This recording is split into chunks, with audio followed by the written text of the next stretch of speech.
हिंदी कहानियाँ सुनने के लिए बीके एंटरटेनमेंट के चैनल को सब्सक्राइब करना ना भूलें और साथ ही लगा बेल आइकन भी जरूर दबाएं। नमस्कार, आप हैं पिया सिंह नेगी के साथ और आज जो मैं आपको कहानी सुनाने जा रही हूँ बहुत ही प्यारी है, जिसका नाम है प्यार की कुर्बानी। इस कहानी की लेखिका है मिताली मिश्रा।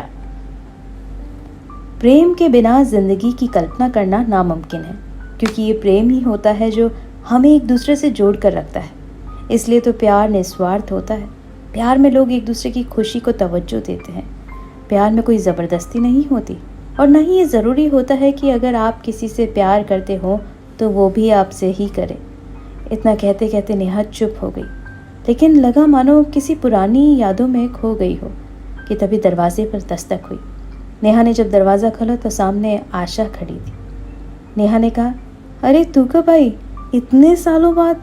दोनों ने एक दूसरे को गले लगाया और फिर नेहा ने आशा को बैठने को कहा। करीबन 5 साल बाद दोनों का मिलना हो रहा था। तभी आशा ने पूछा, और क्या कर रही थी तू?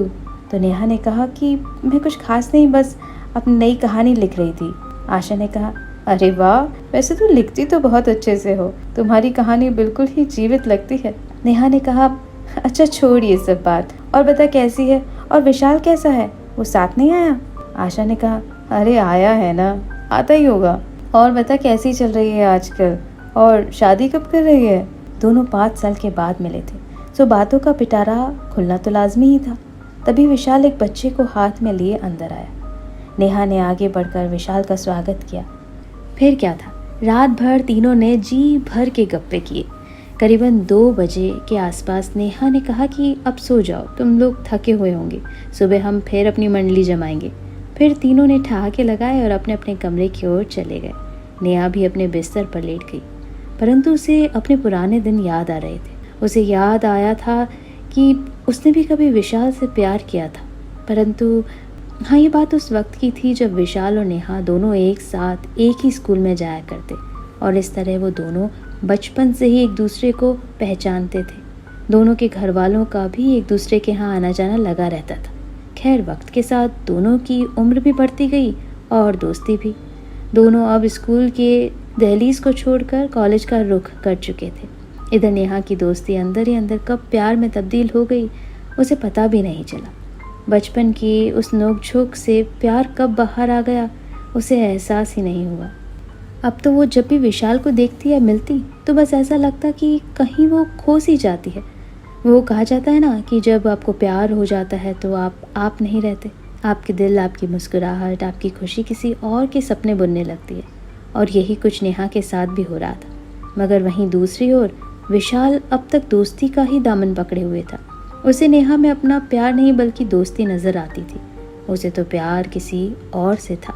उसके सपनों में तो किसी और का आना जाना होता था, जिसका नाम था आशा। वो अभी भी अपना दाखिला उसी कॉलेज में करवाई थी। वो नेहा और विशाल के साथ ही पढ़ती थी। आशा को पहली बार ही देखकर विशाल कुछ खो सा गया था। उसकी शालीनता उसे भा सी गई थी। धीरे धीरे वक्त बीतता गया और इधर विशाल, नेहा और आशा की दोस्ती भी बढ़ती चली गई। मगर आशा और विशाल एक दूसरे के साथ दोस्ती के रिश्ते से कब आगे बढ़ चुके थे। उन्होंने एक दूसरे से अपने हाले दिल बयां कर दिया था और इधर नेहा इन बातों से अनजान मन ही मन अब तक विशाल को प्यार किए जा रही थी।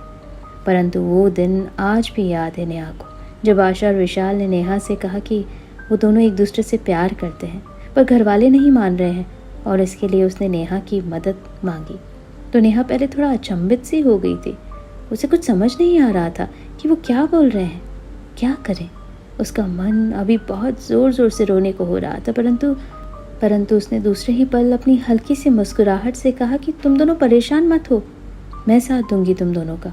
और इस तरह नेहा ने उसके प्यार के लिए अपना प्यार कुर्बान किया, क्योंकि वो समझ गई थी कि विशाल उससे नहीं आशा से प्यार करता है, और जब वो प्यार नहीं करता तो जबरन प्यार करवाया तो नहीं जा सकता है। और इस तरह नेहा की मदद से आशा और विशाल की शादी हो गई। घर वाले भी बाद में राजी खुशी मान गए। तभी बच्चे की रोने की आवाज़ आई।